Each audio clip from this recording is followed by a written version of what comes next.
what's up? I'm Amin Dillon, and welcome to my podcast. I'm sitting down with the movers and shakers and the stars to chat about life, love, business, and being a total boss. It's raw, it's candid, it's the stories behind the headlines.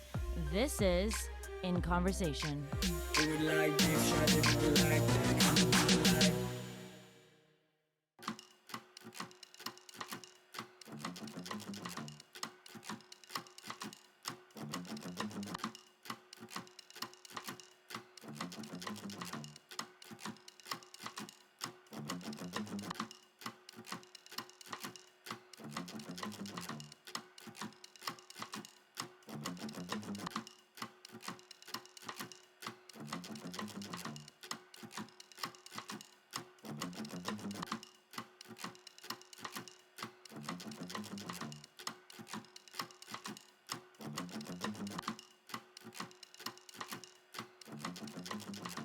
Hello everyone, welcome to the show. I'm Amin Dillon, and today I'm in conversation with Samra Zafar. Samra, it's so good to have you here. How are you? Very good to be here. Thank you for having me.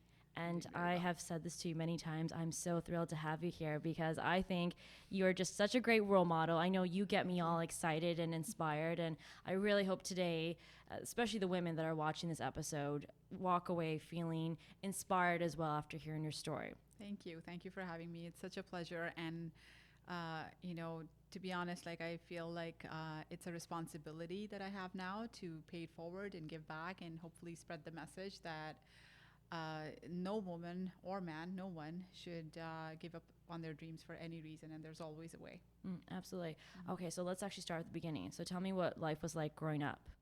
Growing up, I was always one of those girls who was a bit of a rebel. Like I was the black sheep in the family. Yeah. And I grew up in a small town in Abu Dhabi, and I was the girl who used to want to play cricket outside with the boys, and so I founded a girls' cricket team in my school. I started a school newspaper, and always the ambitious one, and oftentimes I felt like a bit of a misfit too, because my cousins and friends around me all wanted to talk about what kind of gown they'd wear at their wedding, and daydream about that big day and the Prince Charming and all, and I would be, I want to go to Harvard, I want to go to Stanford, I want to do this. So so I was always a bit of a misfit, but I learned early on that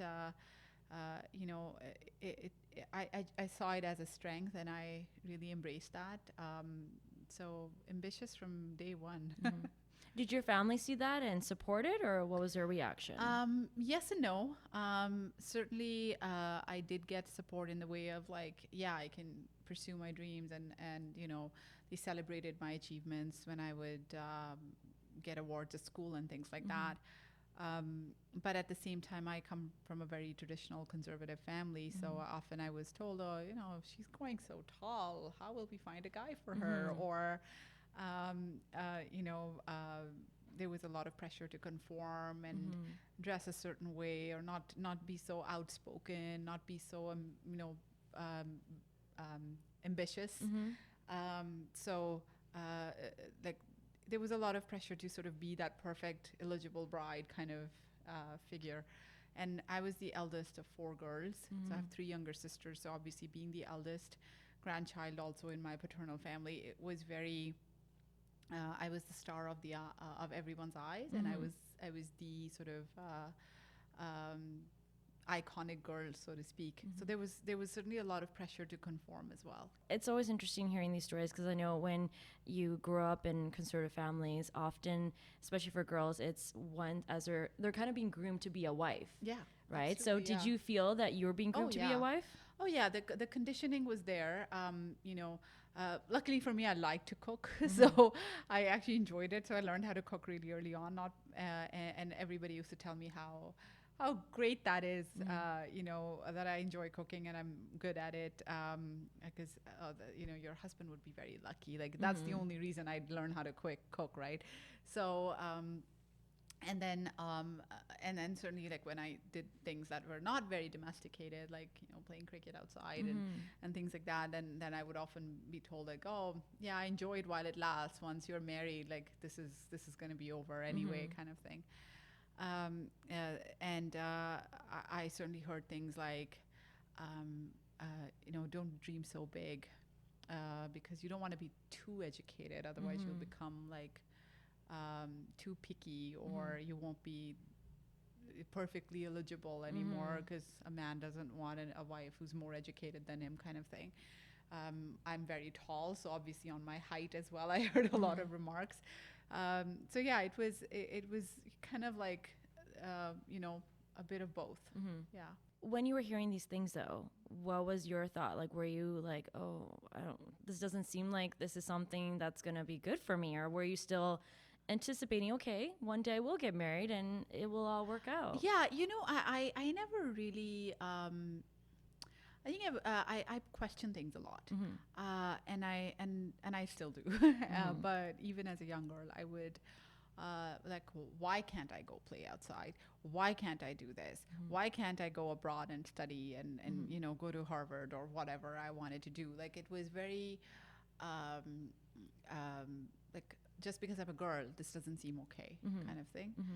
So I would question. I would sometimes fight. I would argue with my parents as well as the extended family, um, and and then eventually, I would say, yeah, I will get married one day, but it's not going to be arranged. It's not going to be. It's going to be my choice. It's going to be after I'm done, achieving all my dreams, and then I'll maybe get married. So when you were saying all these things, were you saying them out loud or were you saying them to yourself? And what was to your myself reaction? as well as out loud? Everybody would laugh it off. They would like, she doesn't know what she's talking about. She's too young and naive. Like, she'll grow up soon enough, So a lot of it was termed to being childish and naive about the world instead of like, yeah, I kind of know what I'm talking about. And that really is the main factor here, being a child, because at this time you're growing up 12, 13, 14, because at 16 was when you got your marriage proposal. 16. Yes. Most kids here are getting excited to get their driver's license, right? And you're getting a marriage proposal. So tell us about that day. Oh gosh, it was so there was this friend of my mom's in that small town where I was, and suddenly, like, my mom tells me one day that, this friend of mine is really interested in you for her brother who lives in Canada.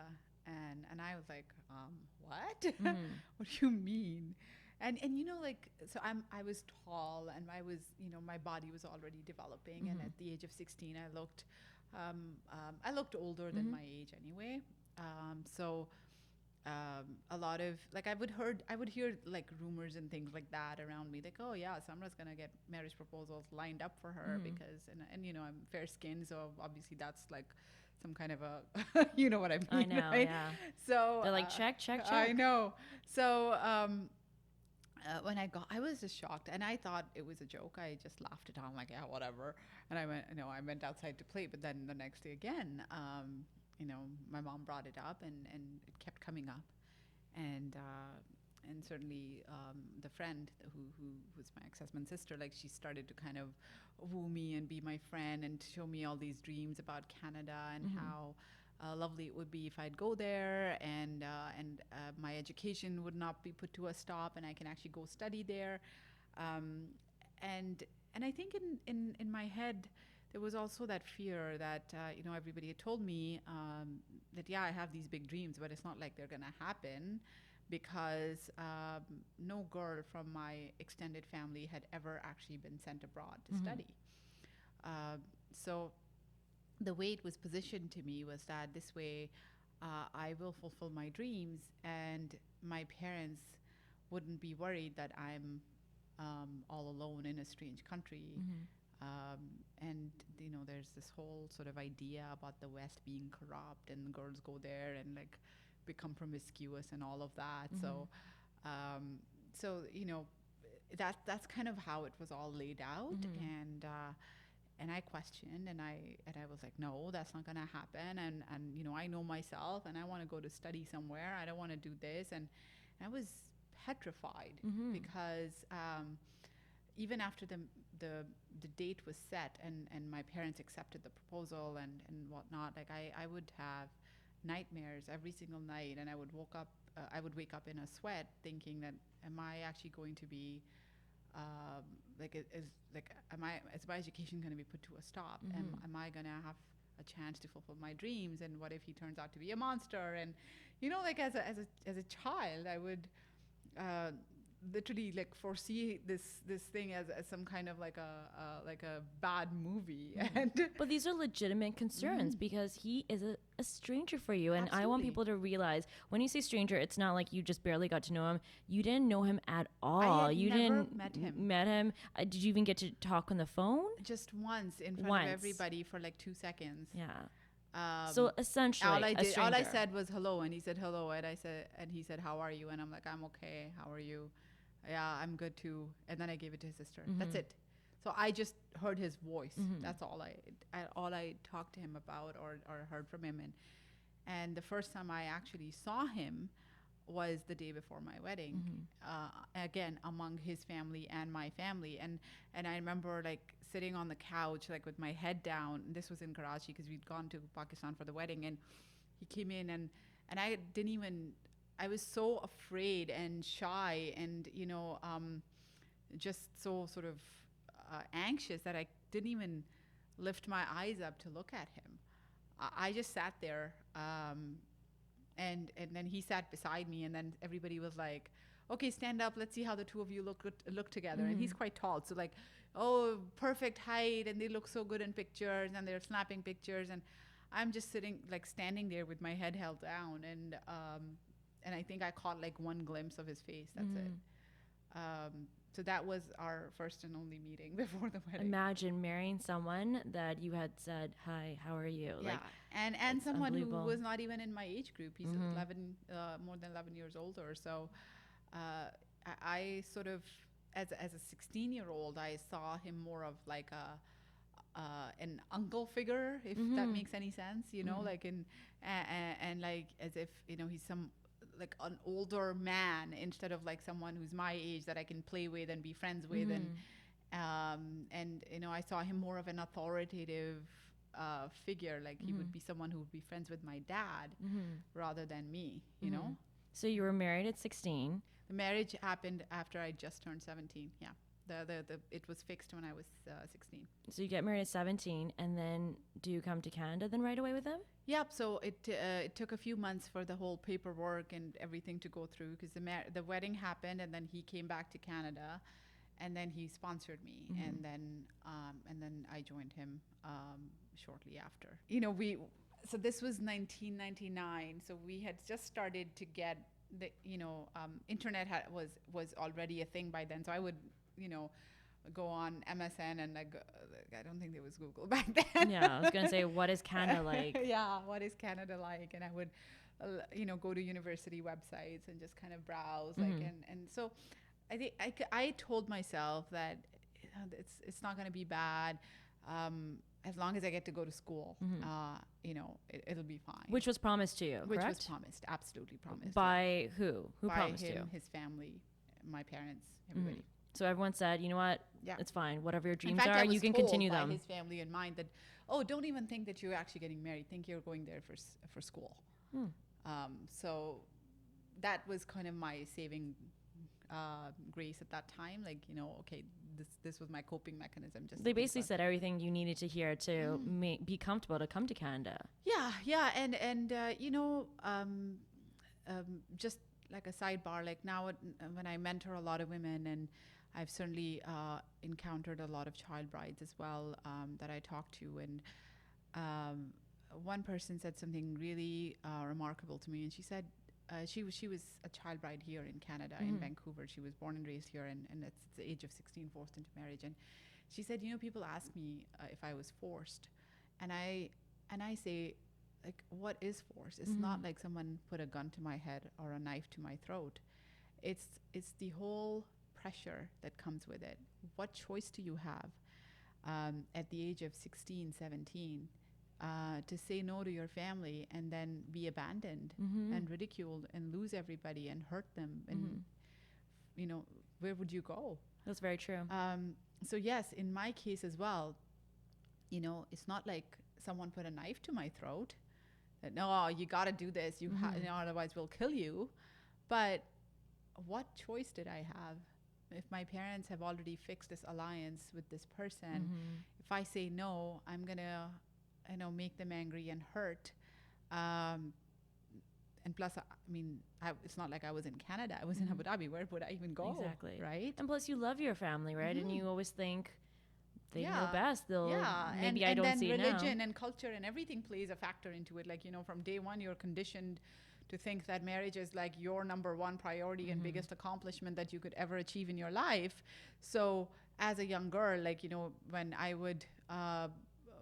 got engaged and at 16, and I went to school the next day, and I told my friends, and I was like, I'm scared, and they're like, oh my God, you're so lucky, you're the first one among us to be engaged, and you're going to Canada, and and then you're like, as a child, you're like, I don't want to be ungrateful, I don't want to say no, I don't want everyone to think I'm weird, and they're all saying I'm lucky, so maybe I should be happy, right? And then you kind of pretend to be just playing along and be happy because everyone expects you to. So you come to Canada.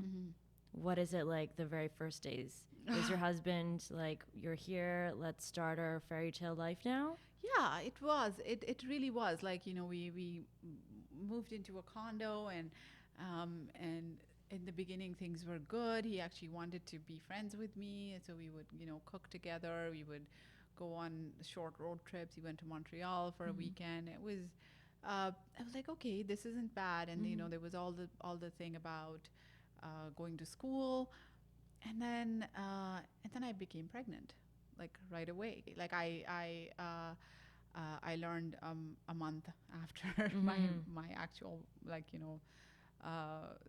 wedding or whatever that. So unexpected. Very unexpected, and like, again, like, this is another thing, as in talking about birth control is not really on top of mind for in a lot of our families. So no one talked to me about it like properly. No one actually took me to a doctor. Like, I just had hearsay from my aunt and someone else that, oh, this is how it works. And I was young and naive, and I didn't have, and certainly at school we didn't learn about it. So I had no idea. And then when I discovered I was pregnant, it was like, oh my God, what do I do now? Like, what happens to my school now? And because, I hadn't even finished high school. And at that time, this was year 2000 when I came here, we used to have grade 13 in Ontario. So the double cohort thing hadn't happened yet. So I was like not eligible to apply to university. So I actually needed to go to high school to finish my grade 13 and then apply. But now I was pregnant, and I couldn't go. And then I was told, oh, you're pregnant, you can't go to actual high school. And, and I felt very self-conscious. Like, if I'm going to go to high school and, and be the pregnant one in the class, like, what's that going to look like? So I didn't go. And but then I went to the high school in our area, and I remember the principal there, and she saw me, and she's like, how old are you? And I'm like, I told her my age, and then she was like, how old were you at that time? I had just turned 18. So she's like, and you're pregnant? And I'm like, yeah, I'm married. That's how I came here. And I remember like the look on her face was one filled with like concern and pity even, and then she told me about the Adult Learning Center in Mississauga, and also the Independent Learning Center where you can actually order courses and study at home. So that's what I started doing.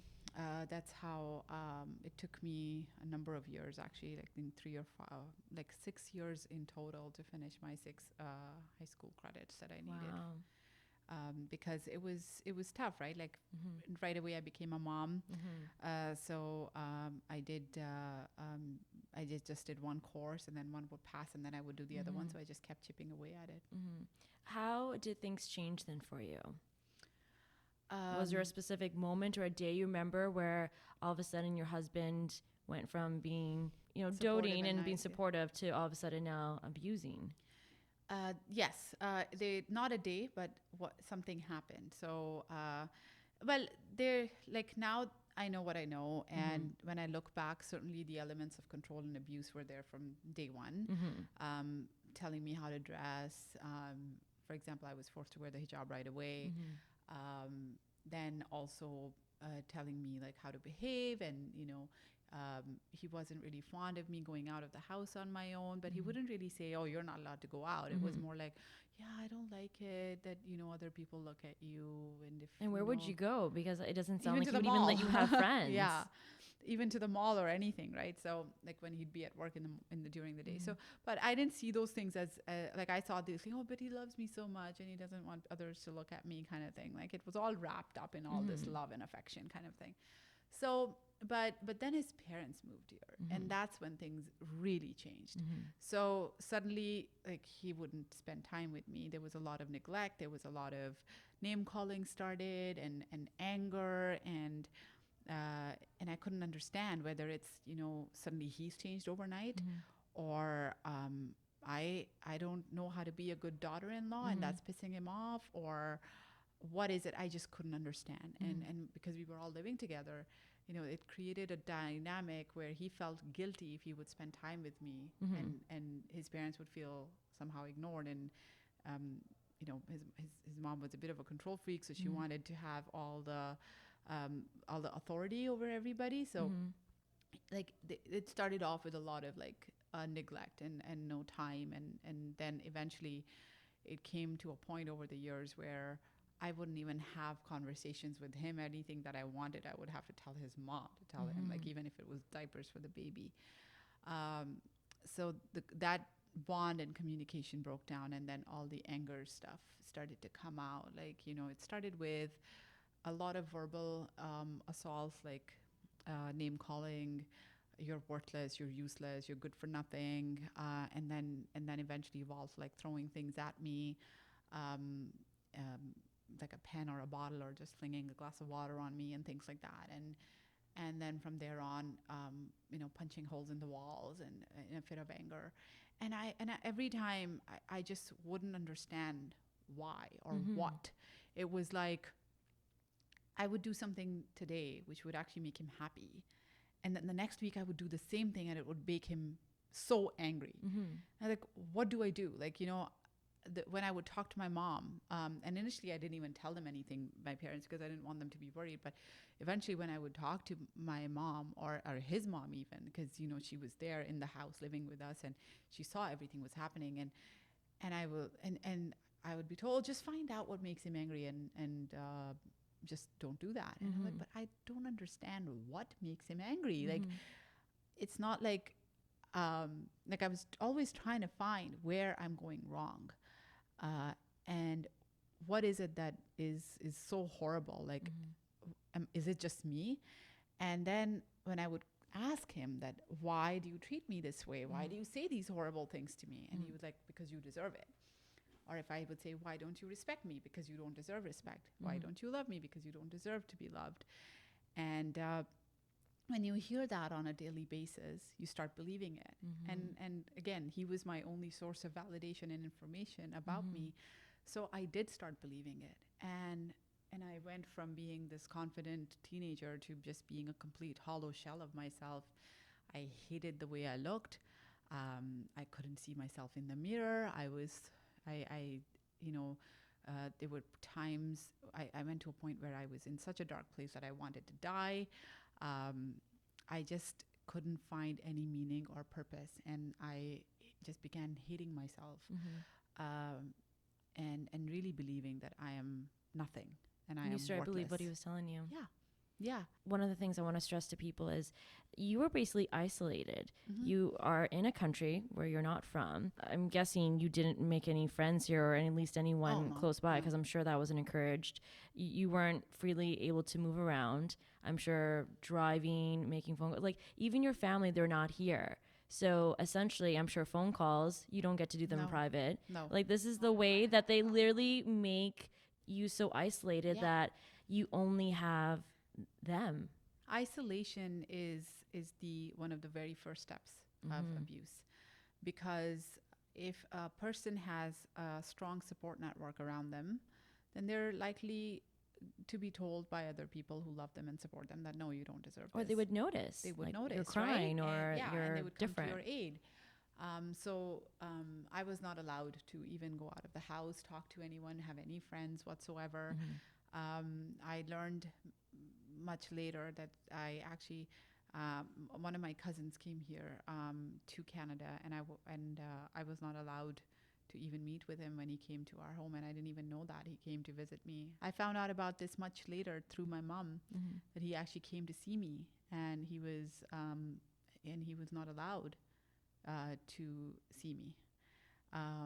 So this was a way of like absolute control. And also, I'm sure fear that what if you meet and he notices? Absolutely. Because I'm sure physically all that abuse must have taken a toll on you. And absolutely. had I someone lost seen you. weight. I was skinny as hell. I was, it showed on my face. And to a point where the first time when I went back to see my family, so after 5 years of marriage, so after all the 5 years of all this abuse, when I went to see my family back in Abu Dhabi, my mom looked at me and she couldn't believe that I was the same girl.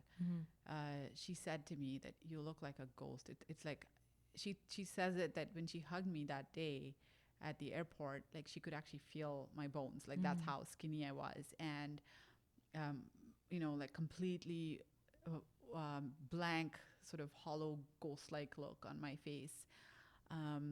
I didn't even know how to smile properly, and you could just like tell. I didn't have any physical bruises at that time because up until then there were a couple of episodes of him hitting me, but nothing that would bruise me. Like there were shoves and kicks and whatnot, but nothing that would actually create marks. But like the whole overall persona that I carried, that like the confidence and the self-esteem and everything was just torn apart to shreds. So when you went back home and your family sees how you are, what is the reaction? Are you encouraged to then perhaps leave him? I was. My parents did support me, and they were like, very supportive of the fact if I get a divorce. But was that something that was crossing your mind? Oh yeah. I didn't want to go back to Canada. I didn't want to go back to him. However, a couple of things happened. One, he became extremely apologetic.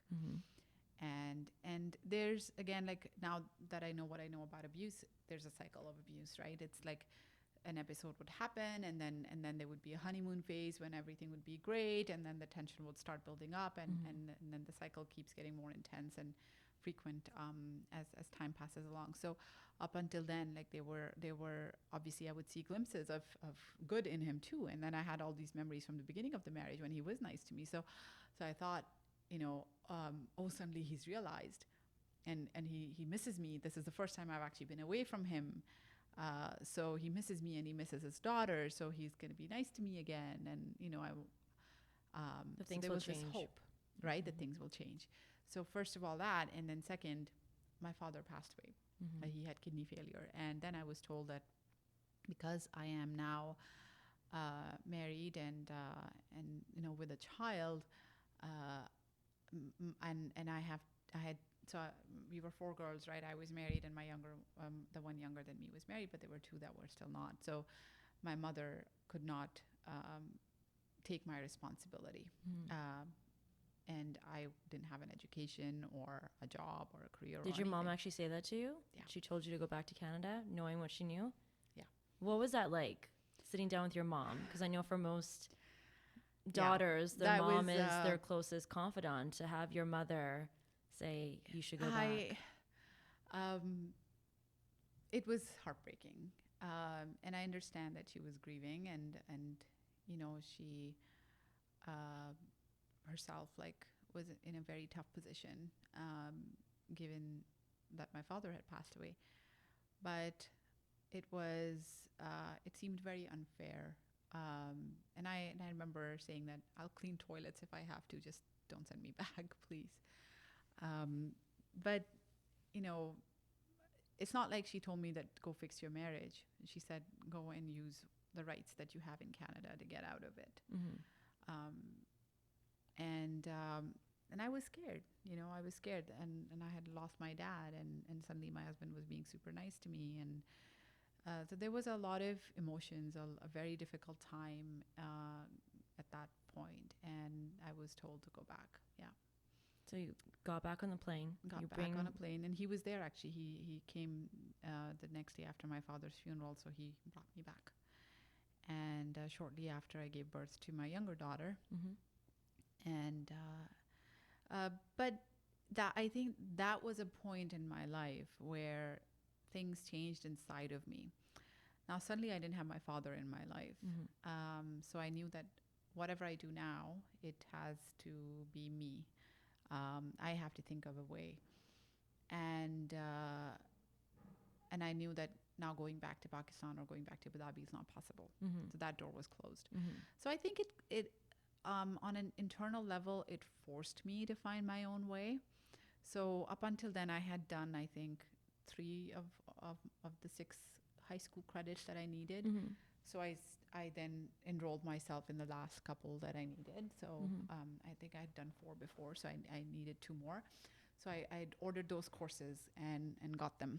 Let's talk about the game plan, though. So you come back to Canada, and is the belief then, okay, I'm going to get out of this marriage, and this is how I'm going to do it? I don't think I was thinking that far ahead. At that time, I was more or less like, I need to get an education.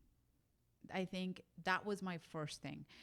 In the back of my head, yes, I had that, like it's on a subconscious level, that I want to get out of this. Did you believe getting an education would help you get out? Absolutely, yeah.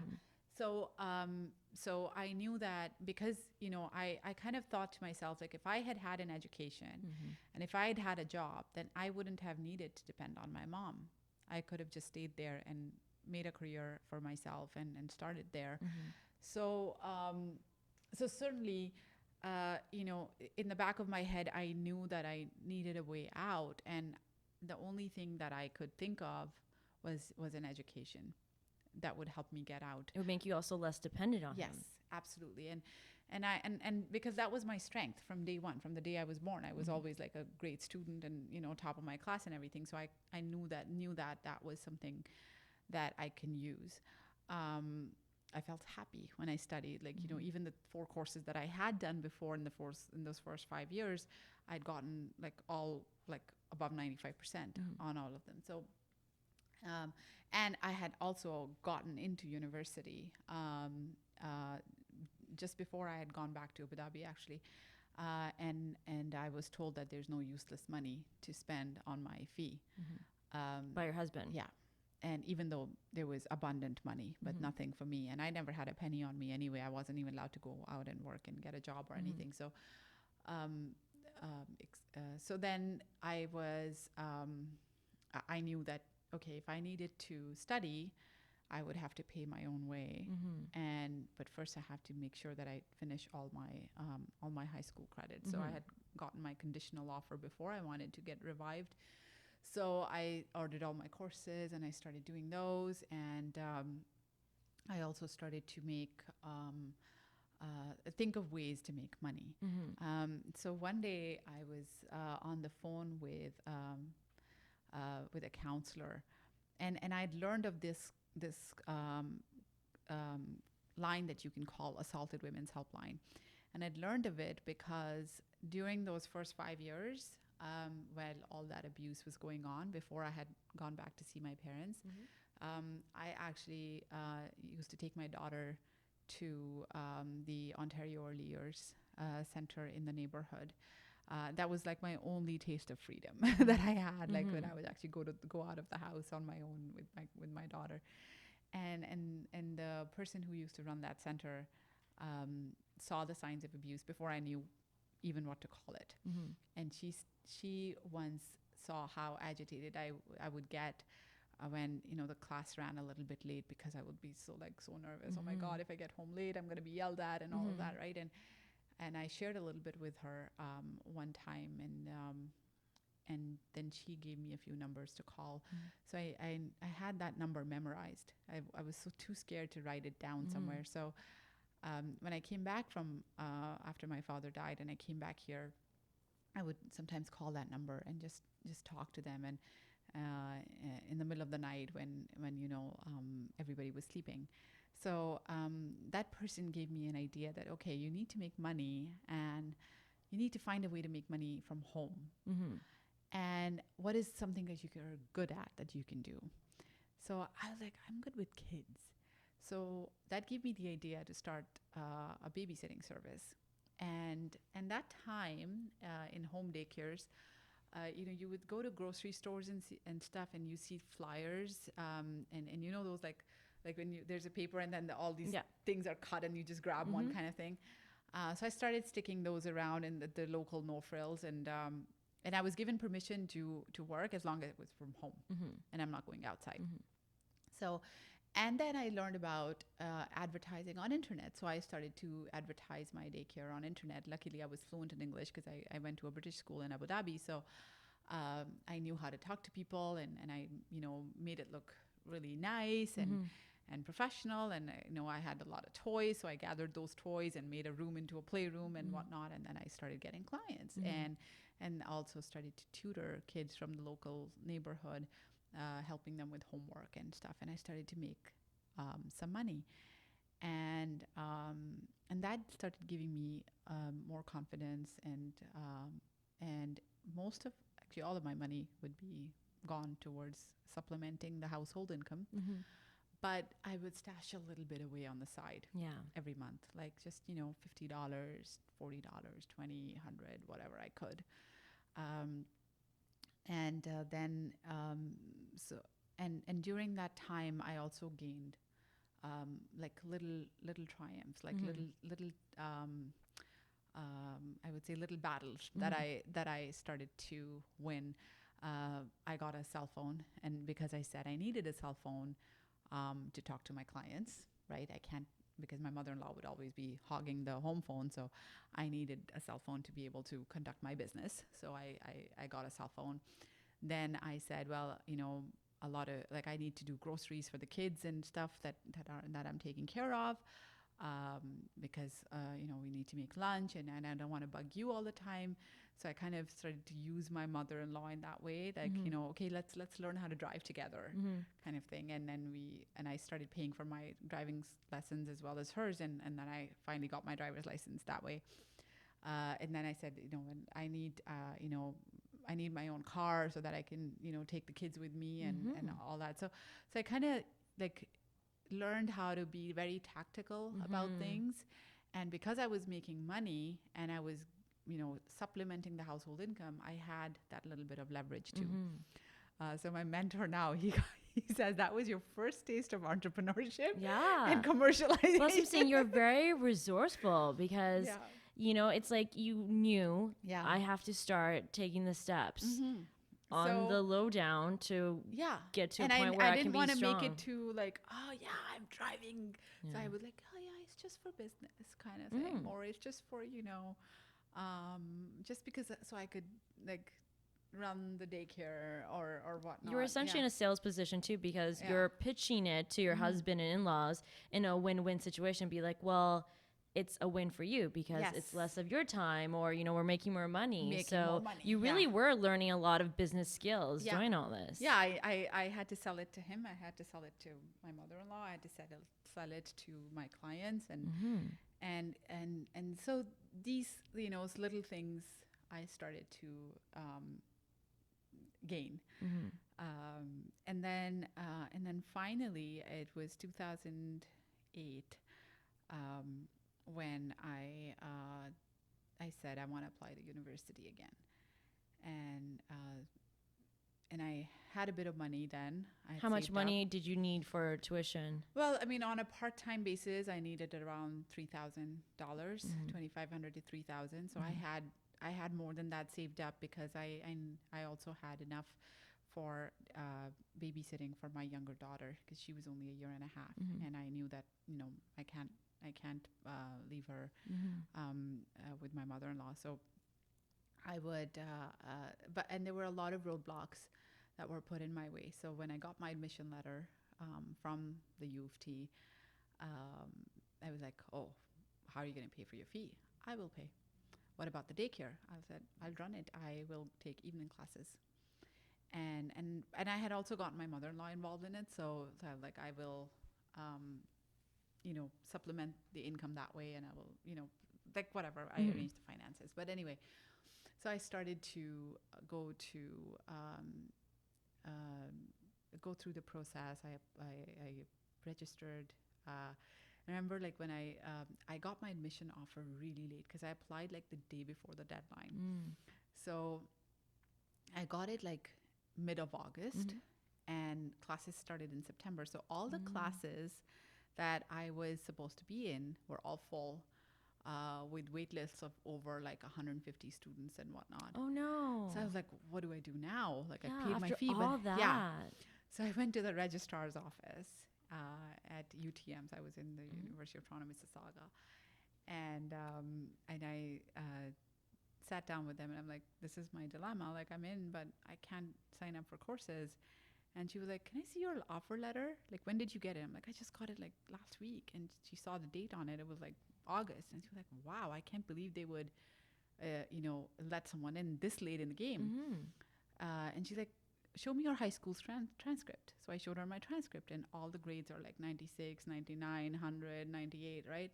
And she's like, no wonder. Well, if admissions can put you in, then who are we to stand in the way? And she bypassed all the wait lists and then put me into the courses. And it was like, what? So I was officially a student. I paid my fee that day and I came home and I told everyone. No one was happy. But I didn't care. At that time, I think I was in a place where it's like now or never. I didn't care if no one approved. I was just like, I have to start. And I used the leverage that I'd gained because of being able to make money and all that. So yeah, that's how university happened. And then a couple of weeks later, I was actually sitting in my first ever lecture. What was that like? Oh my God, it was like Economics 100. And I got to class about like, I think 20 minutes before the class started. And I was just sitting there with like this big goofy smile and tears rolling down my cheeks and thinking, oh my God, I'm actually in school. Is this really happening? And think of this plan that you've set in motion. It didn't happen within a couple days. No, it's been years for you to be there. I was 26 at that time. So that's like a 10-year journey from when, I was told that I'm getting married. So and I was a mother of two by then, and it all the stuff that was happening at home, and by that time the abuse had gotten to a point where it was physical quite a bit as well, but the hope of the education, it just stayed in me, and that was I think that was the game changer, because when I went to school, I suddenly was treated with love and respect and kindness by professors and my fellow peers, and I had forgotten what that looked like. So we had our first midterm, and I got 100% on the course. I was the only student in the entire class, and my prof announced my name in front of the class, and you know how everyone just kind of turns and looks at you. Like imagine that's what happened. All these students, it's like turn and look at me, and I just wanted to disappear. I just wanted to die. I didn't want to be noticed. I was like, oh my God, noticed. Like my husband would hate me because now suddenly I'm being noticed, because I was given strict instructions. I was told that do not make friends at school. Do not talk to your profs. Do not raise your hand in class. I don't want you to get noticed. So I was like so paranoid that he has spies around on campus that are watching me. So I was very careful of my every move. Which wouldn't be too paranoid, because I think I read in your story that didn't he install spyware on your phone? He gave you that cell phone, but he installed spyware to still monitor. So I would not, if I was you, I would expect him to have spies as well. Yeah. So I was very scared. So I was like, suddenly now people wanted to be my friend, and they wanted to have coffee with me and go to the pub and have chicken wings and study together. Be a regular student. And I was like, what? people actually want to be my friend. Mm-hmm. I'm that scum stuck at the bottom of someone's shoe. I don't deserve this niceness. Mm-hmm. So I started to feel anxious and confused, because then I would go home and I would be treated like dirt, and I couldn't understand why. Mm-hmm. And if I am this amazing of a person and that everybody thinks I am, then why am I being treated with so much hostility and disrespect at home? And if I am this horrible that I'm being told at home that I am, then why am I getting all this respect and kindness at school? So one day, in lost in my thoughts, I was going to the bookstore to pick up a couple of books, and I came across. So right beside the bookstore on the UTM campus is the Health and Counseling Center. So there was this sign that had a bunch of questions on it, like, do you feel intimidated? Do you feel like you've lost your voice? Do you feel like you can't speak up and you don't have options and you can't have opinions? And I was just like answering yes, yes, yes to all of those questions. And then I said, come in and make an appointment. We're here to talk. So I went in and made an appointment. And a few days later, I was sitting across from the counselor, and the floodgates just opened. And I started to like, can you please tell me what's wrong with me? Like, why do I feel so bad about myself? Like, how can I fix this? Maybe if I cook better food, maybe if I wash better clothes and keep the baby quieter at night and not talk too much, or what is it that I can do to make this better? And if this is normal, like it's supposed to be, because everybody around me told me that this is normal, just good women are the ones who stay quiet. And if that is true, then why does the stupid voice in my head not shut up, which says like, you deserve better, or this is not okay? Why doesn't it feel okay? And then she listens to me going on and on like this for about an hour. And then she says, Samra, it's not your fault. No matter what you do not deserve to be treated this way. You do not deserve to be abused. So first time anyone told me it's not my fault, that was like, what? And first time I heard the word abuse, because up until then I didn't even know what to call it. I just thought this is what marriage is like. And I'm the idiot who has a problem with it. So I was like just taken aback by that. I'm like, what do you mean it's not my fault? I'm the one who makes him angry. I'm the one who pisses him off. I'm the one who, messes up. And he's like, yeah, because you're human and you're different, and that's okay. But doesn't mean that you can be treated this way. And that was like eye-opening. And then I started going for counseling every week. I would skip class and go for counseling. And I started to learn that what was happening to me was abuse. It was not my fault.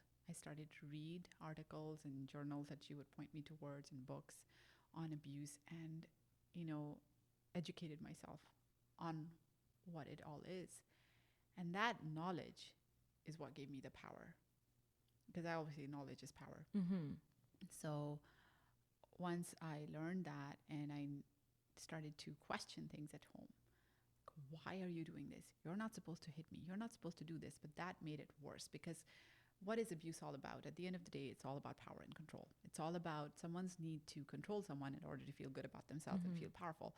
So when he thought he's losing control, he wanted to exert more power. And I needed to be now disciplined. I was getting too westernized, and I was becoming too white because I was studying among white people at school. I was developing wings. I was developing a voice. These are all their words. So my wings needed to be clipped. And so I was actually forbidden to go to university. I actually took a year off in the middle, because the abuse got so bad that I was depressed, and I was just like at the point of giving up.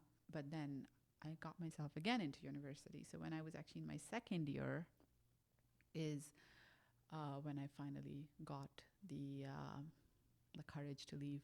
Let's talk about that, because up until this point, you're going for counseling for about a year. Year and a half, 2 years. Yeah. Never was it brought up that you need to start maybe No, going to the it was police? brought up lots of times. Yeah, I never wanted to go to the police up until that time. Like I thought What was holding you back? a few things. So first of all, up until then, I had learned, or what I had been told by him and his family, that I would lose my kids because I don't have a job, and he was the one who was the financial sort of provider. Second, I think there was still a bit of hope that things would change. And I certainly felt like, oh my God, like I'm learning all of this in counseling. If only I could, if he could come with me, or maybe if he knew what he was doing was abuse, he would stop doing it. And a lot of women feel that way. So I wanted to, like, I would go home and like, this is, what I learned. And it made him livid that, why am I even talking about it in the first place? Um, so there was that. There was a lot of fear of what people would say, the cultural stigma. No one would believe me because I had done an excellent job until then to make everyone think that I have the perfect marriage. In fact, a year before I finally got separated, and this was those last 2 years were the most brutal. Like I had bruises on me all the time, and it was to a point where I was afraid for my life. And no one was noticing the bruises on you, or would he just hit you in such a way that it would not? Yeah, be it visible? wouldn't hit me on the face. Like I had bruises on my upper arms because he would often like hold my arms and pinch, and I used to cover fully and wear a hijab and all. And a few times that he did bruise my face, I would just lie because I was so ashamed. And that's another thing, that the shame is placed wrongly with victims. So I was so ashamed that people would find out and they would think I'm a bad wife. That's why this is happening. I didn't want anyone to find out. So I did such a good job of covering all of that we were in Pakistan at my sister's wedding a year before I finally left the marriage. So we were still together, and the abuse was really bad. And he had hit me in my uncle's house in our bedroom. And the very next day, there was a party, and the entire family was there. And my uncle announced in front of the entire family that Samra is the luckiest girl in the family who has such a loving husband. And I remember in that moment just kind of closing my eyes because I could still feel the pain from where he kicked me.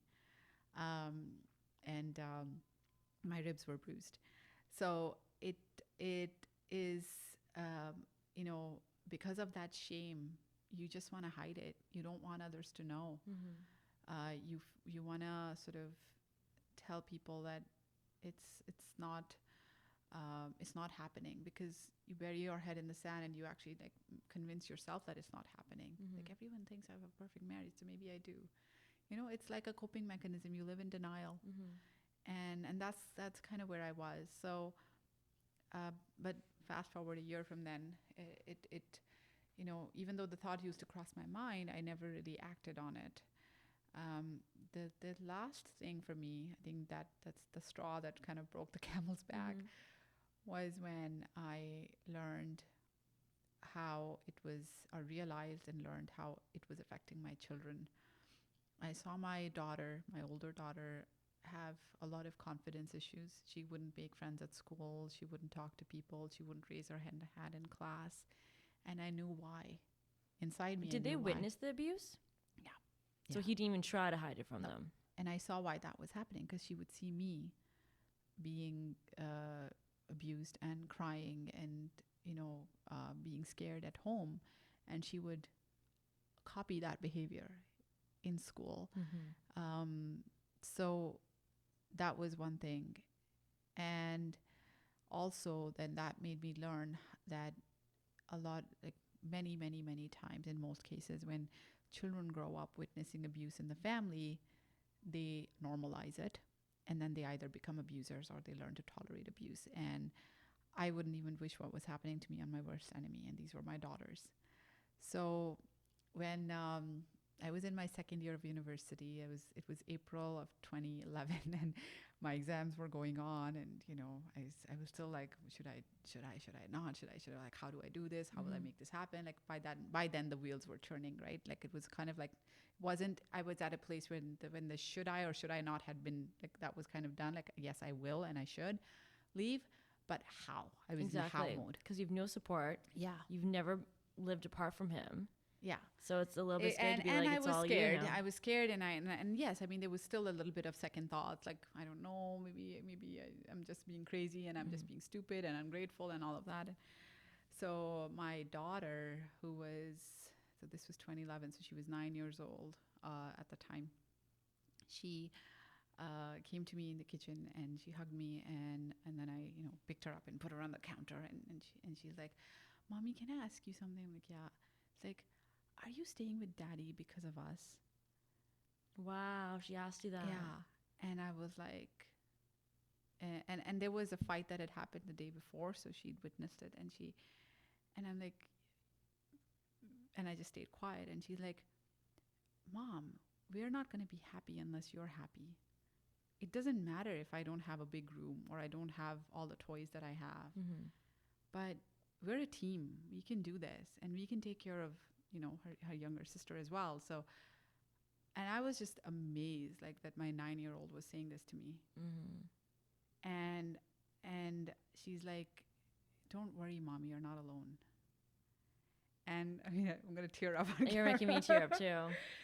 But because for her to be that strong at such a young age. Oh my gosh, like, I could go on and on about how many times she saved my life, like, through her words. But usually as a parent, you think, I'm the adult, I should be looking out for them. But then I think that's what's so special between a parent and a child is you take care of each other. So this was her way to be like, I got you. We can do this. Oh yeah, big time. And that's when I made the decision. And a few months later, she actually said something which she often still says, and it stuck with me. And she said that the biggest gift a man can give to his kids, to his daughters especially, is to respect their mother. Absolutely. And he didn't do that. That doesn't make him a good father. So, because I often used to say, but maybe I should stay because at least he's a good father. He's not abusing them. So, and she challenges me on that too. Like, now that she's much older, she's 17, and she would say things like, "Nope, he abused us too because he abused you in front of us." So you make that decision to leave. Your daughters are with you. Yeah.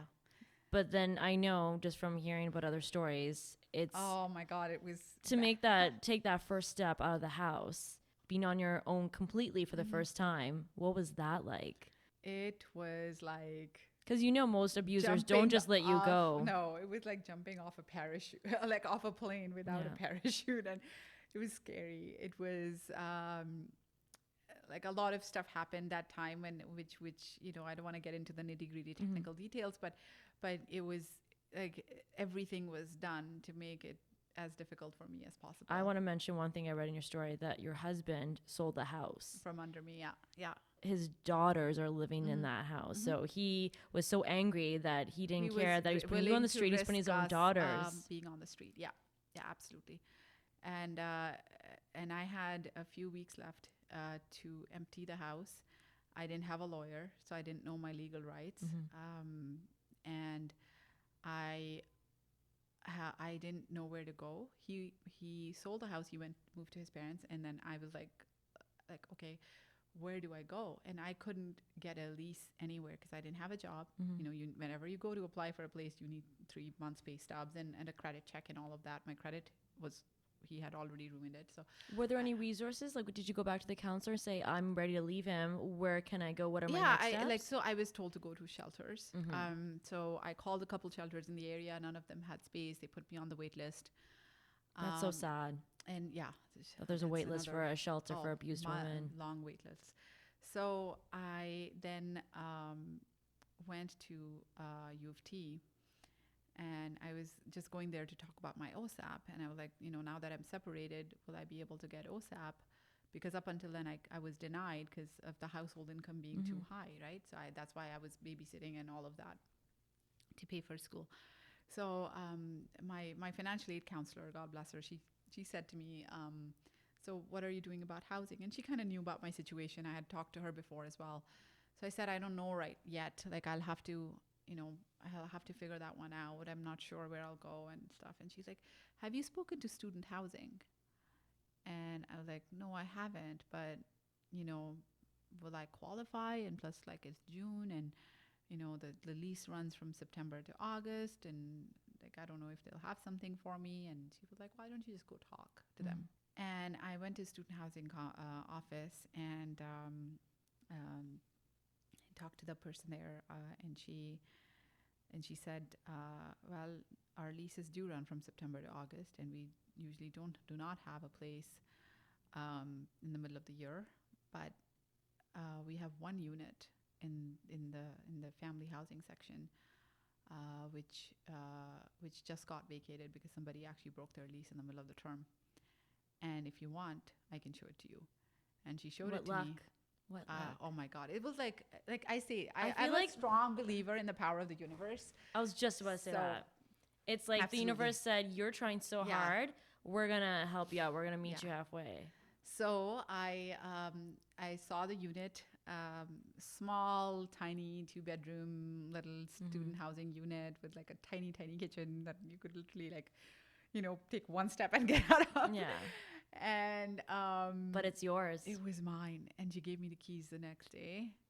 And I remember going to into the unit, and there was no AC, and there were spider webs everywhere. It was just like, a typical student housing kind of thing, which hadn't been maintained very well. But it was like it was home.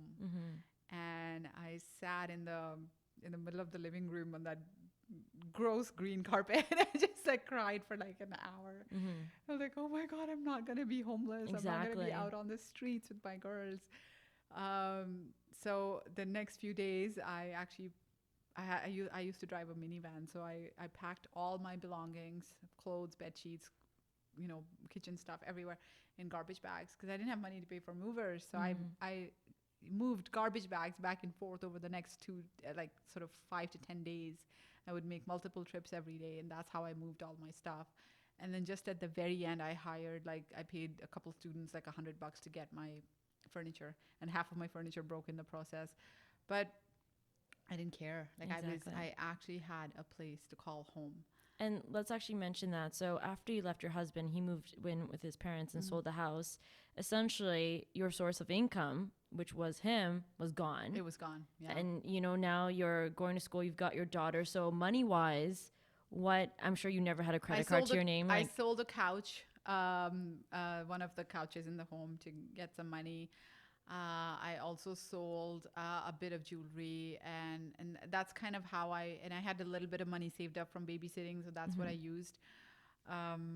So being able to at least put food on the table, to do the basic necessities, for the first little while. And then once I moved to university, and September came around, then OSAP kicked in, so I started getting OSAP.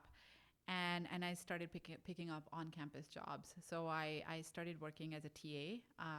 So I was hired as a TA in my third year, because of how well I did in the first 2 years. So I was working as an economics TA. I was tutoring students as well on the side. And I took up a job at the office of the dean with as a transition, I was facilitating a transition program to help high school students adjust to university. And then there's at UTM there's a student center, and there's a desk there where they would sell you bus tickets, movie tickets, and all of that, like an info booth it's called. So I got a part-time job there, and I asked them to give me night shifts so that I could take care of the kids, feed them, get their homework done, put them to sleep, and then come and work.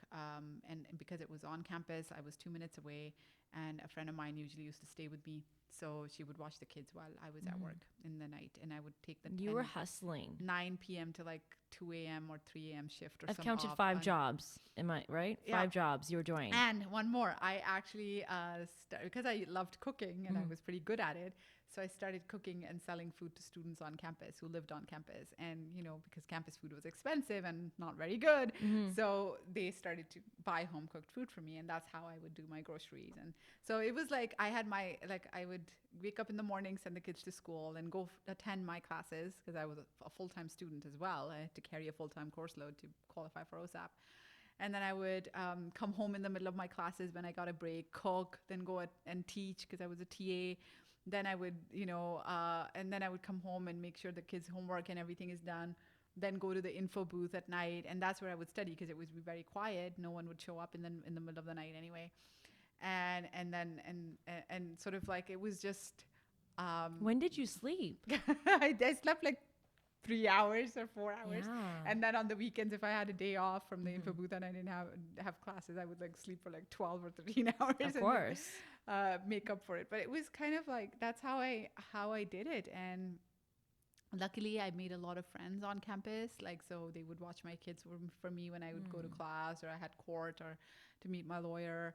I started to make friends with, and talk to my professors, and now suddenly I was free. I didn't have to worry about spies. Exactly. So, my confidence started to develop that way. And he was not reaching out to, nobody was No, there was a restraining order in place then. Yeah. But actually then, like, if there's a restraining order, that means you did go to the police and did file a report. Yeah, I did. Yeah. After I moved. And he did get charged. He did. Yeah.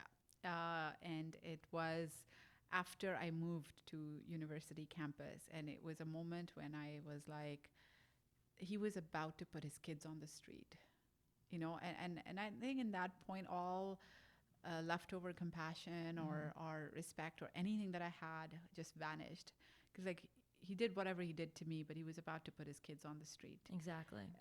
He doesn't deserve compassion. So I just went to the police and I told them everything, and they were like, well, you can't see any bruises on you now. You've been technically separated for a month and it's all historical. I'm like, I don't care if you charge him or not. I just want to do my part. So he did get charged eventually, and then there was a restraining order.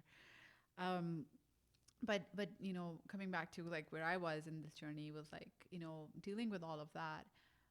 But, and such a tough time, like money-wise and in every way, like working all these jobs and full-time course load, exams, and raising the kids completely single-handedly, no help at all, or like apart from like friends that I made on campus.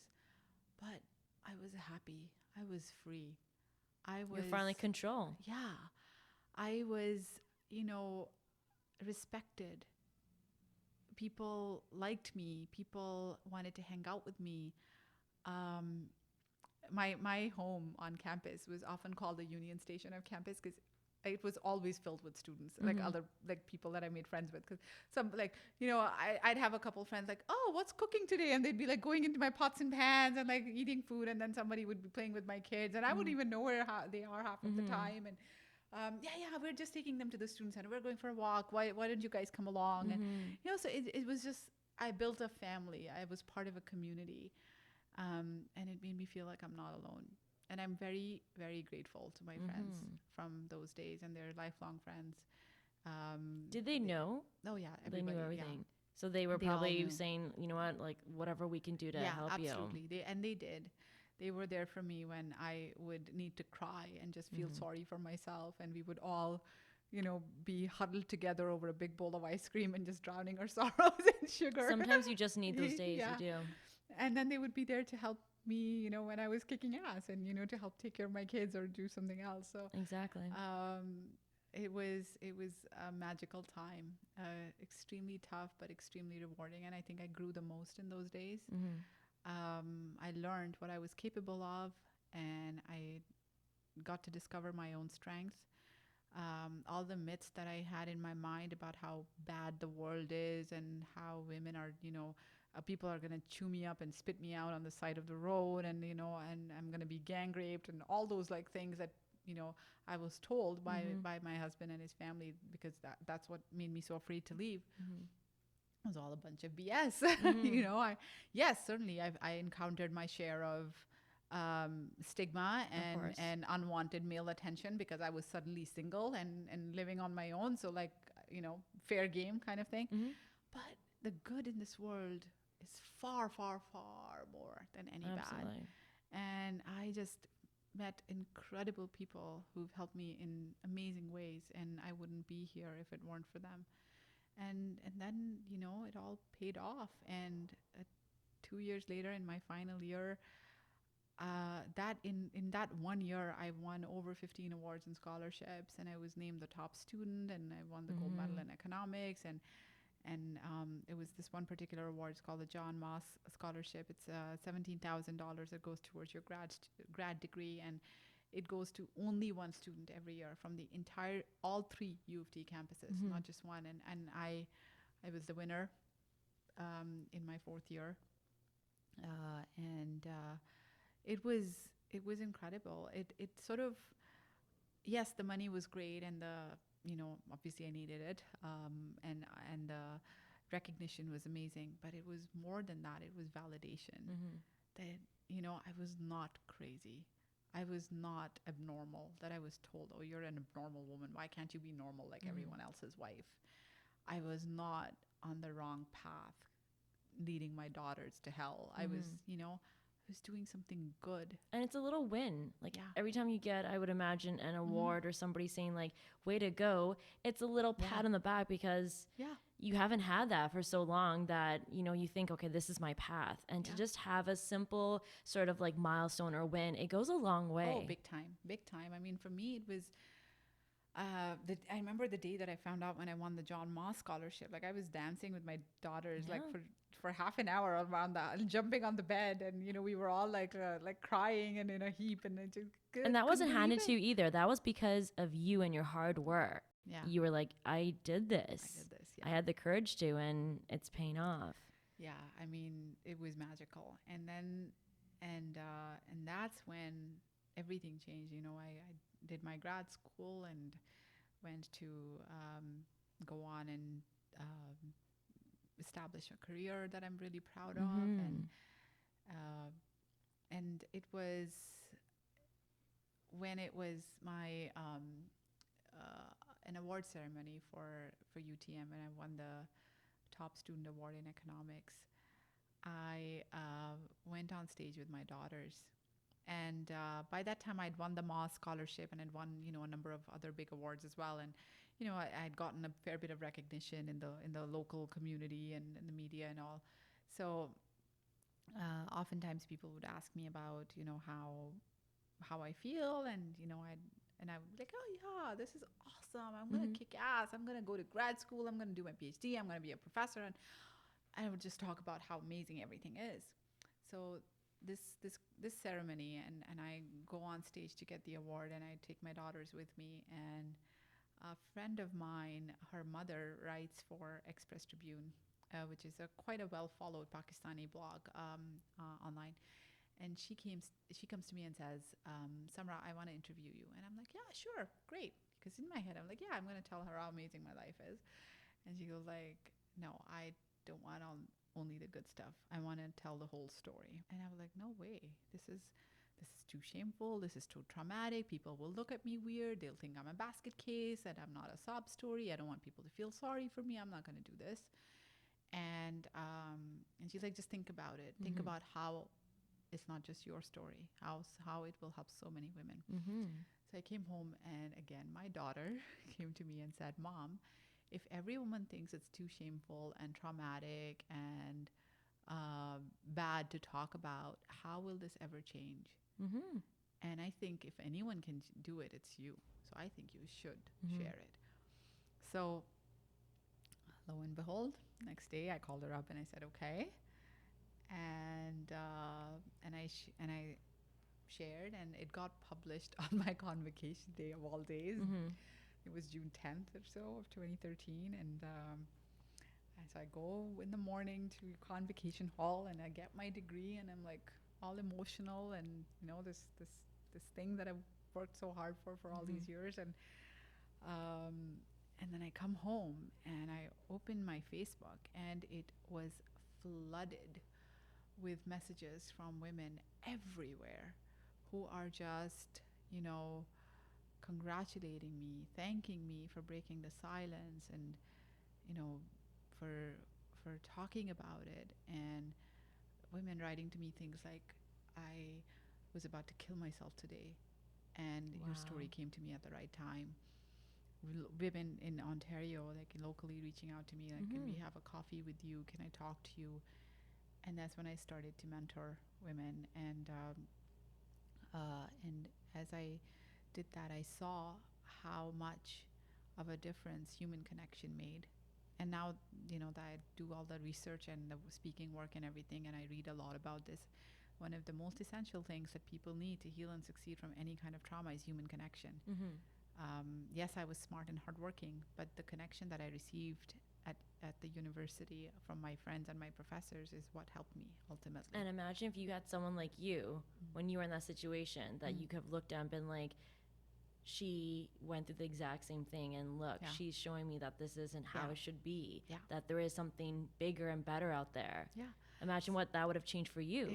It was amazing. I know over the past sort of 4 or 5 years, I've mentored many women who have gone on to finish their degrees, establish new careers, start new businesses,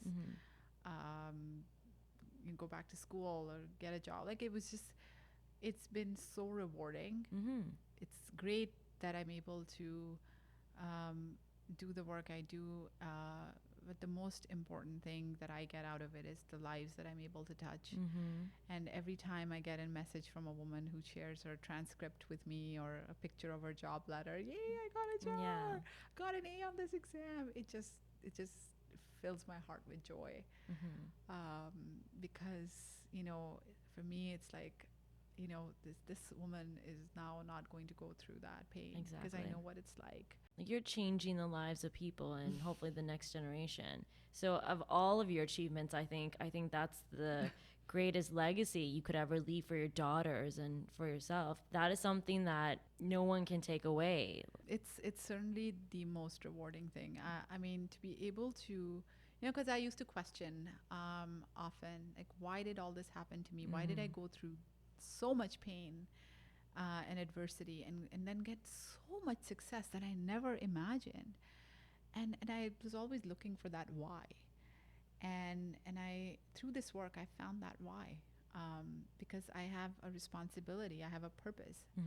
And it gives my life an incredible amount of meaning to be able to help people. Because my story is not just mine. My story is the story of millions of women and girls around the world who are suffering in silence. Absolutely. And not just women and girls, even men. Because I actually, whenever I talk about abuse, I make sure that it's gender inclusive, because there are men who suffer from abuse as well. And a lot of men come up to me to talk to me, either in person or they write to me and they tell me like how my speech or my video or something has touched them, because the fight is against abuse, it's not against men. And all of my mentors are men. Most of the people who have helped me were men, and I wouldn't be here if it weren't for them. So there are incredible men out there who want to help you and empower you. So it's not a men versus women fight at all. It's men and women together versus the problem. I'll share a little example with you. Like, I think that this is the best award that I've ever received. When I published the Toronto Life article last year, it got republished in several countries, including Pakistan. And I got an email from a man in Pakistan, and he wrote to me, I have a 17-year-old daughter, and her marriage is fixed for next month. Like, the wedding is fixed. And I just read your story. I've decided to cancel the wedding and send her to school. Incredible. And I think, to me, that was like my sort of whole life just coming around. Exactly. Because I was that 17-year-old girl. Exactly. And I just wish that, my parents had done that. Yeah. So that, to me, like, it was just, if I can use my experiences and the pain and everything and turn it into a positive force. Exactly. It's all worth it. Abuse, sadly, is universal. It is. In Canada, it's 1 in 3 women and 1 in 5 men that have suffered from intimate partner violence at some point in their lives. And that's an underreported statistic, but because it doesn't take into account emotional and psychological violence, which is often far more damaging. And it is, it happens everywhere. It doesn't discriminate class or gender or education or socioeconomic status. I've had women writing to me who were professors and doctors, and their husbands were equally educated, who've done stuff like that, and who are victims. And because abuse is something that affects a lot of people, on many levels. Sometimes it's parents, sometimes it's friends, sometimes it's your significant other, but it is there. And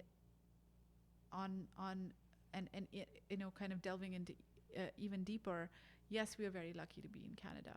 I definitely would not, I know for a fact that I still would have tried, but I would not have achieved as much as I have if I wasn't in this country. And I owe a lot to this country and its people, and I'm as proud as a Canadian as can be. However, there are these things happening here as well. I have most of the women that write to me are from Canada.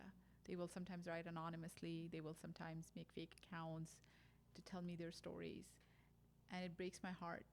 There are women that I have met who will come up to me like after they hear a speech or something, and I could just tell because I was there, right? And something is happening in their homes. And we need to do a better job of raising awareness. I was in Canada for 10 years. I didn't even know what my rights were. If I hadn't gone to university, if I hadn't fought for my education, I would still be there. Because I would think that I don't have a way out. I don't have options. I can't do anything. My confidence would still be rock bottom. And that's the biggest key, because you can take an abuse victim and you can give her $1 million and she wouldn't know what to do with it if she doesn't have the confidence, the knowledge, and the connection from other people and the support. And, isolation is a big vehicle and a tool that abusers use, but it's also support from other people after the backlash. Like, I faced a humongous amount of backlash after I left my marriage. And this was in Canada, not somewhere else.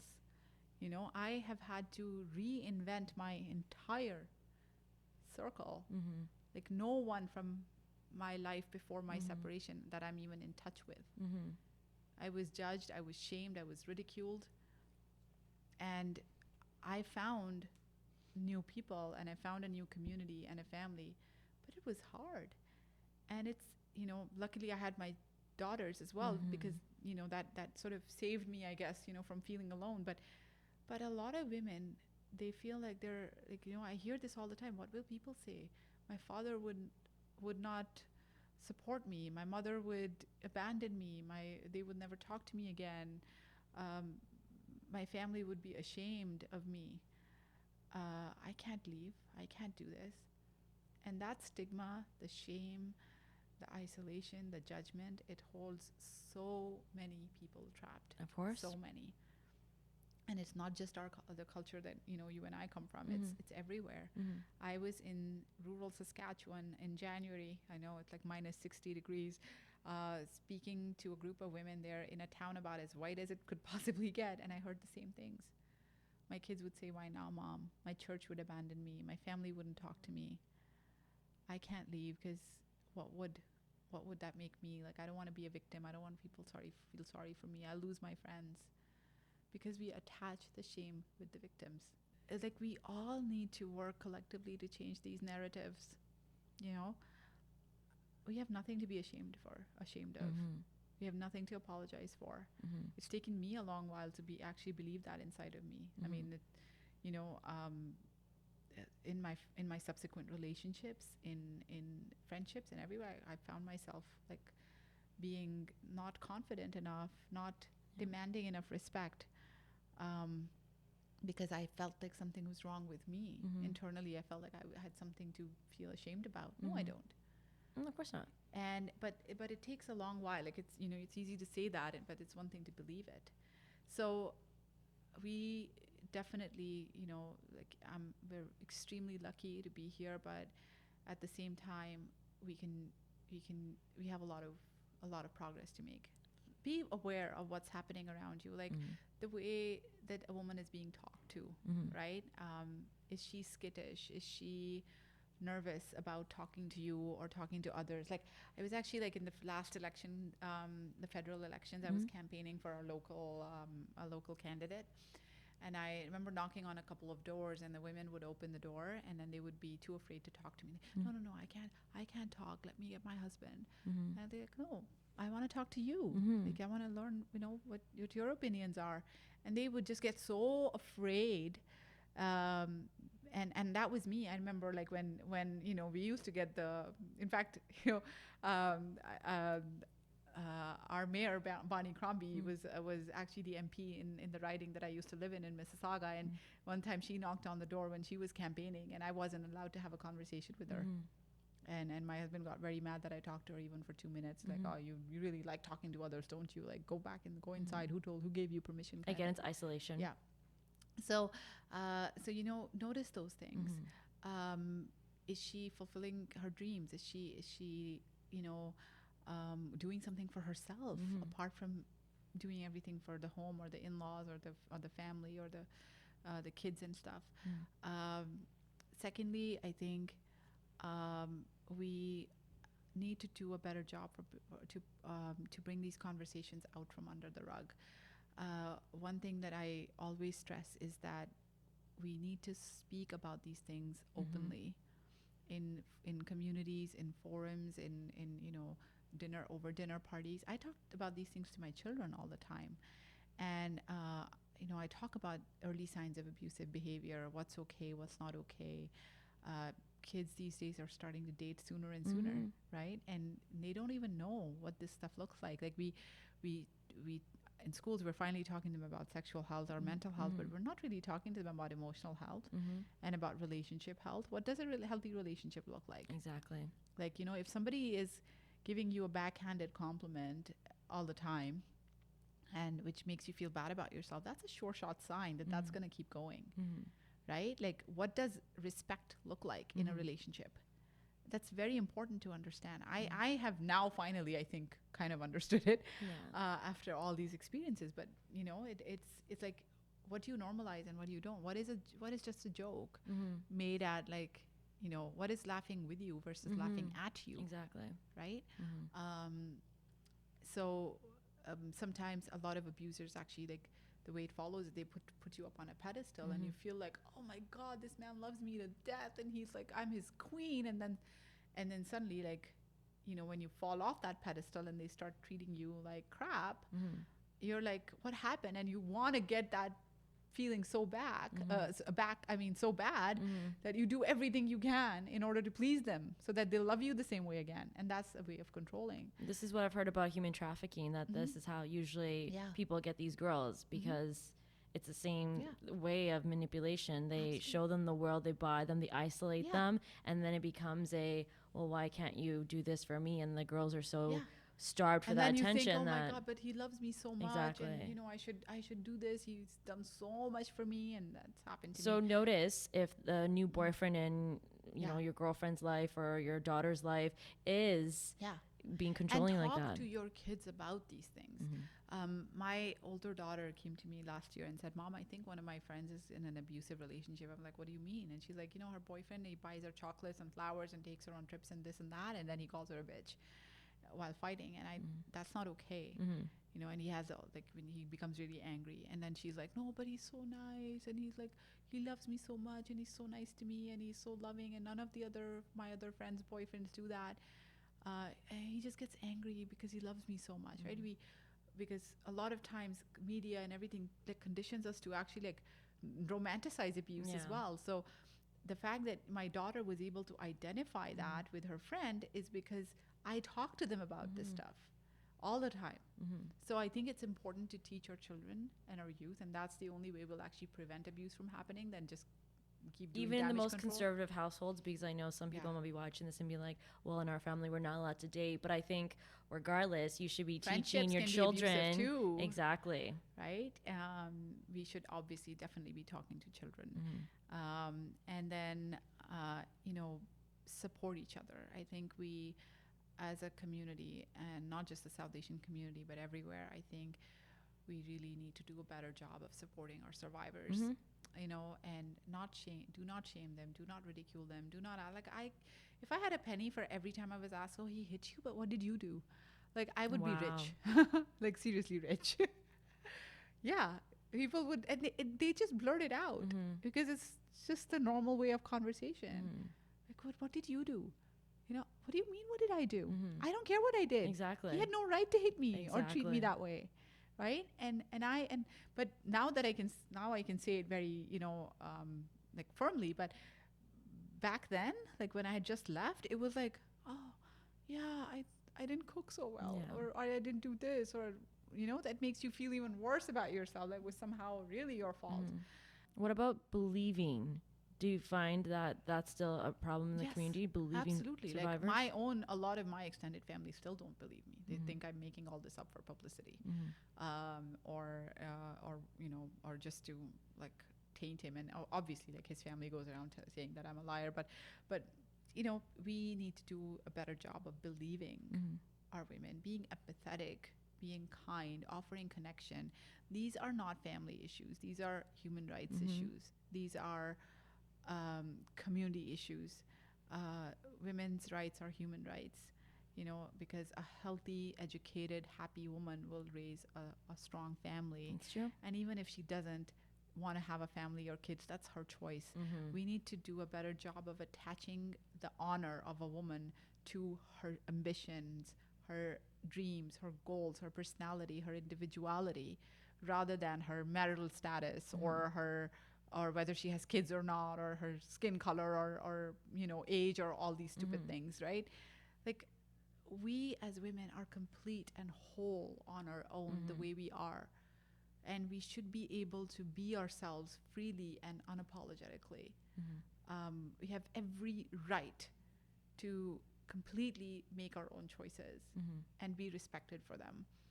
And we need our community and the people around us to support us for that. And another thing I would add in there is all too often, especially in the South Asian community, a family's honor, a man's honor is based on the female. And that's why, unfortunately, honor killings happen, because all of a sudden, if the woman does something that goes against the honor. It's so ironic, right? Like, a woman carries everyone's honor, but why isn't she honored for herself? Why isn't she honored for who she is, right?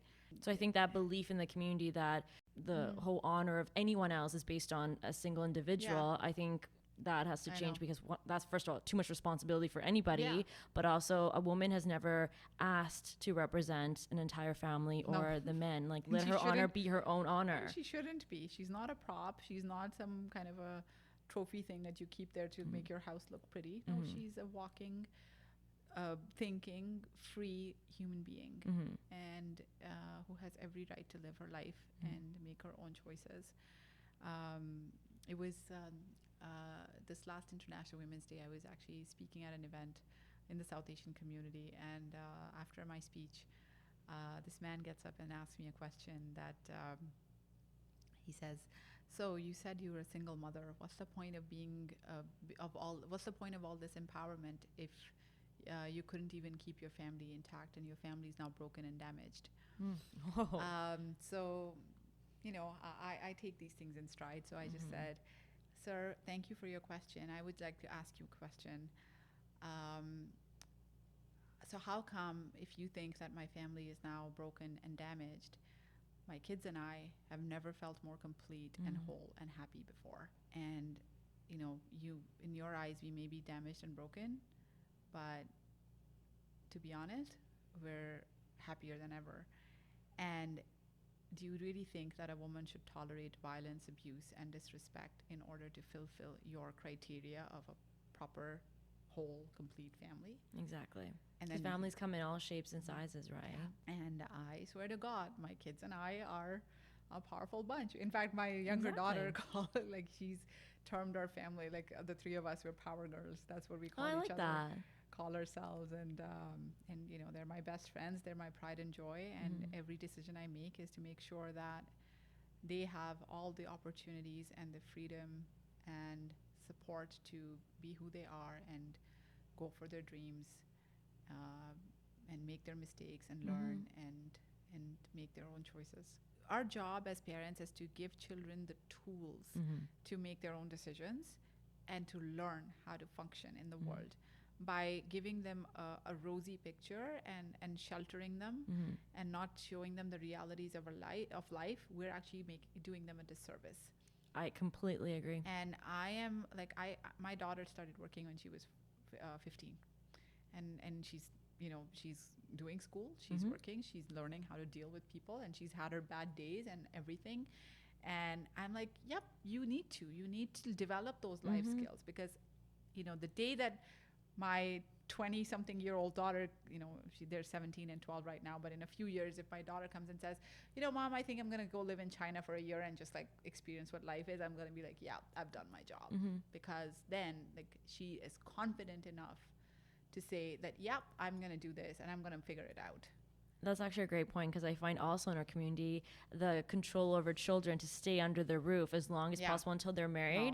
No. I'm so grateful that I'm getting this opportunity to live on my own, to get to know myself without being in my parents' home or being in my husband's home. Our job is to teach our children how to fly. So not encourage to keep them trapped in cages. And the only way they're going to learn how to fly is when they learn how to flap their wings and fall and then get back up and all of those things. Right? And,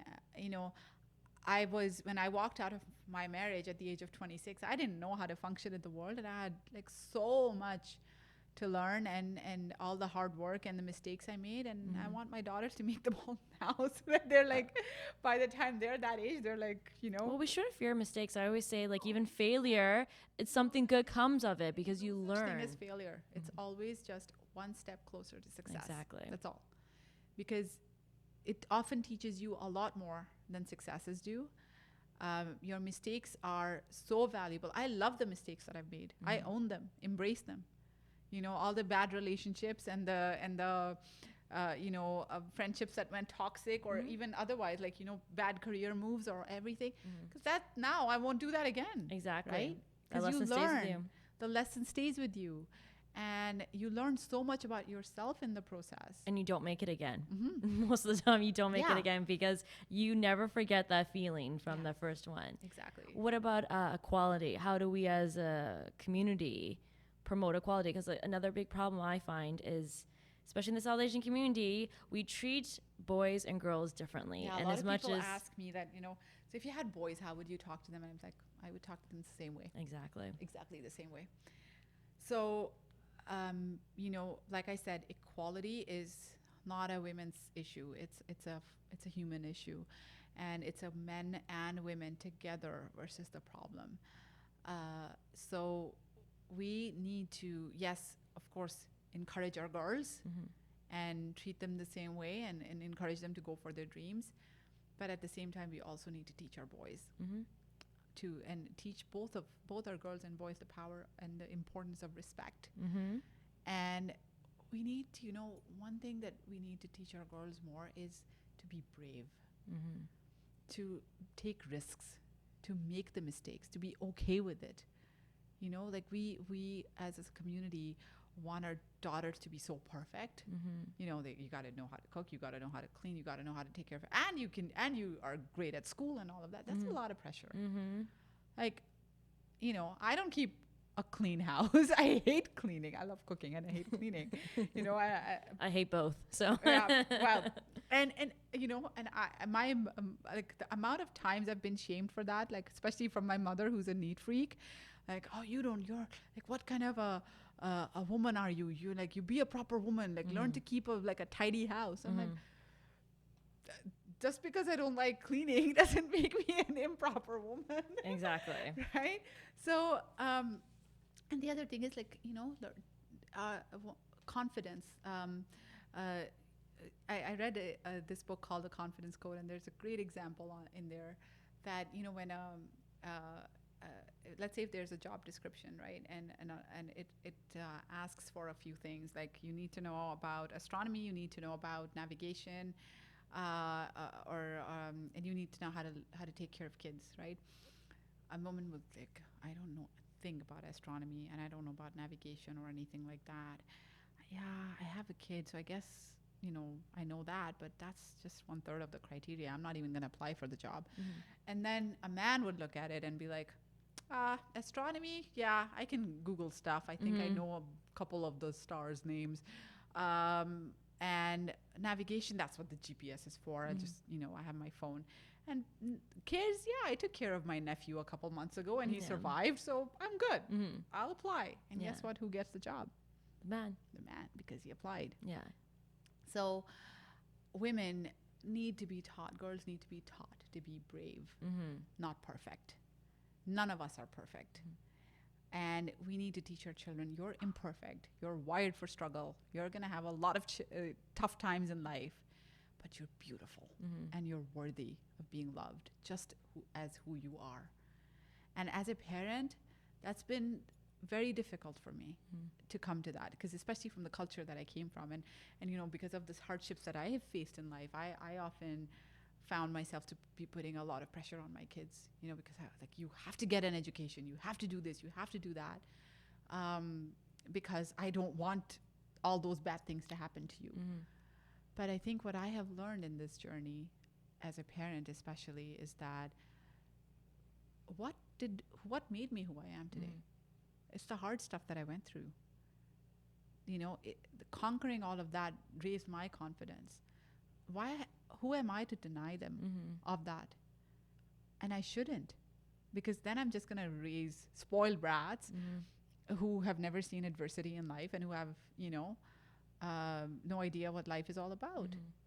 So I have been like, you're in the driver's seat of your life, and I am lucky that I'm a passenger and I get to maybe change your tires once in a while, when your car breaks down, and then send you off on your way again. What are your thoughts about education? So my older daughter is not very academic. She's an artist, and, she wants to go into filmmaking and all, and I'm extremely encouraging of it.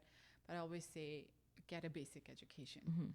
And that's something no one can take from you. And your education doesn't make you job ready. It makes you life ready, right? It teaches you resilience, it teaches you skills, problem solving, and it's a whole sort of growing experience that you shouldn't deny yourself. So definitely I stress the value of education, and education comes from a lot of different sources, not just university, although that's, the main one, but there's life teaches you a lot too. One of the things I tell my daughter is go travel, just take a year off, after high school and between university and high school, take a year off and just travel, go to different places, live in different cities for a few weeks each, and talk to different people. That teaches you a lot. I'm an avid traveler, and I travel every chance I get, and I do a lot of solo travel too. Actually, most of it is solo.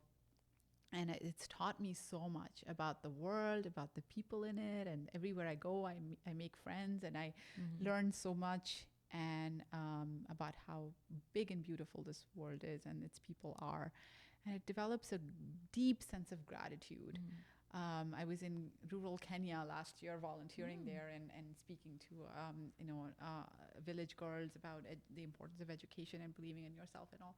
It was just one of the most meaningful experiences of my life, because what I saw there was that all these people had so little compared to us materialistically, but they were some of the most happy and generous people I've ever met.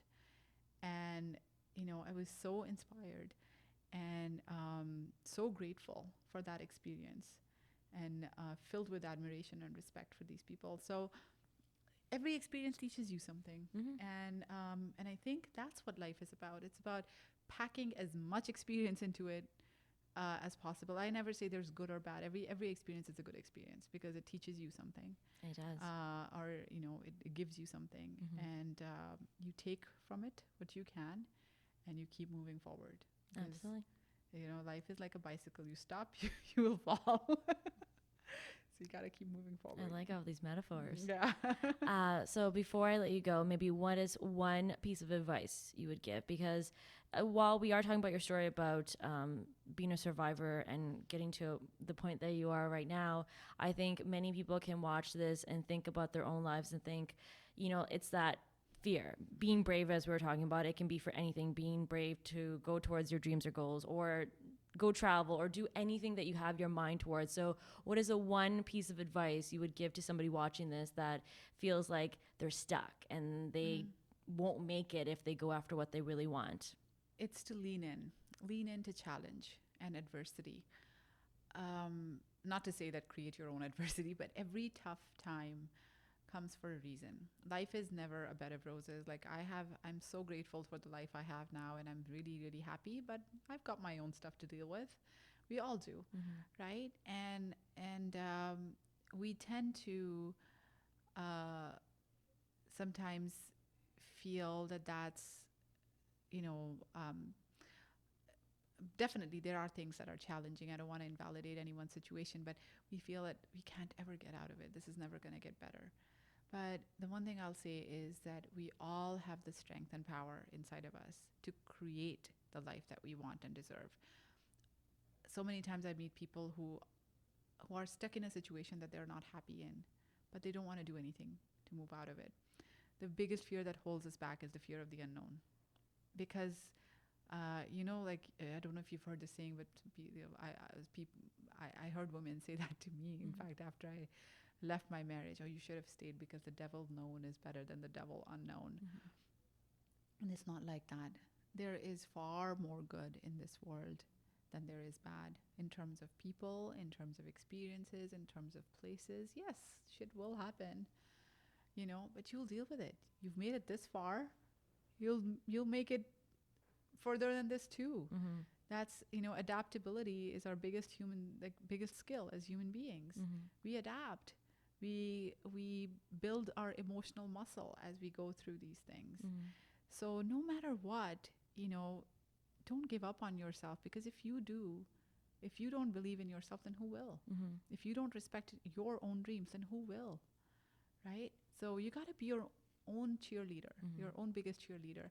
I'll share an example. Like, even during those first 5 years when the abuse was going on, there was no hope that I will ever be able to go to school. I was in the worst possible place in my life. I had tried to kill myself a couple times. Like, it was just really bad. I would stand in front of a mirror and practice my acceptance speech when I would get a degree. And that's how I kept the hope alive. And I didn't think much of it then, but now when I think back, I'm like, yeah, that's how I kept that flame burning. So don't give up on your dreams. And, so what if you'll fail? So what if you'll fall? You would have lived. You would have tried something. You would have learned something. You would have experienced something and taken it and turned it around. And, and from that, other inroads will open. So just go for it. That's what I'll say. Just go for it. If you're thinking of going back to school, if you're thinking of changing your career, if you're thinking that you're unhappy in this situation and you want to do something but you're afraid, like when we conquer the fear in our head, like 90% of the battle is won. And the other important thing that I will say is give back. Pay it forward. I can never repay all the people that helped me, but I can pay it forward. And that's why I'm doing what I'm doing. And yes, it helps other people, but it helps you so much more than that, because it makes you feel valued and your worth in this world. Because I can actually put a smile on someone else's face. I'm going through so much myself, but I can actually make a difference in someone else's life. Like, even in the worst circumstances that I was in, like when I moved to university housing, after I left my marriage, I was almost broke. I was broke. I was almost homeless. I was, in the worst financial situation I could possibly be in, and working all those 5 jobs and raising the kids and going to school. But I would still take some time out every week and go volunteer at the Accessibility Center on campus and work with students with disabilities. And there was one student I was assigned to who was in a wheelchair. She was 65. She was blind. She was deaf on one side, hard of hearing on the other side.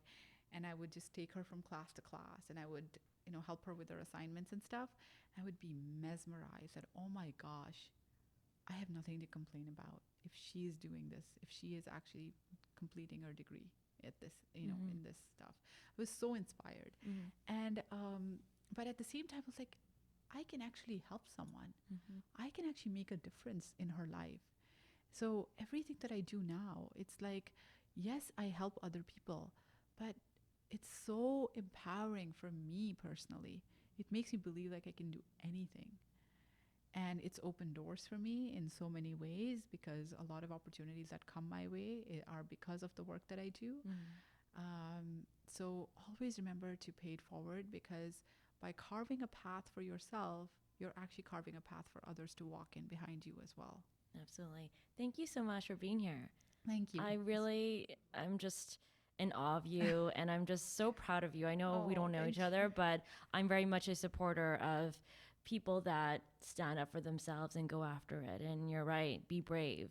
So life is not easy, but you know what? If you believe in yourself, it's worth it. Absolutely worth it. You all have the power to create a life that you dream for yourself. Yes. And I want to actually end this interview with a quote from your article.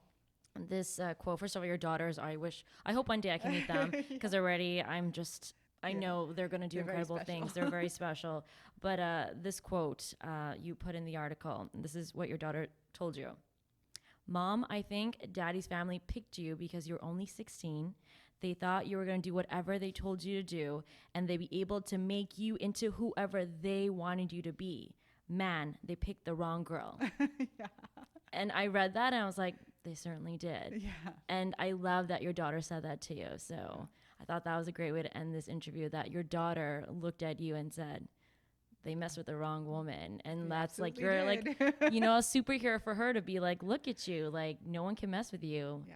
Yeah. And by doing that, I'm teaching them that no one can mess with them as well. Exactly. And I will wrap this up on one of my favorite quotes is by Eleanor Roosevelt, I think. I'm sure it is. And she says that no one can make you feel inferior without your consent.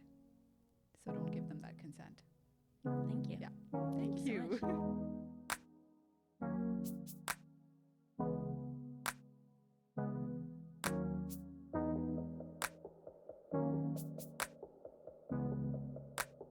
much.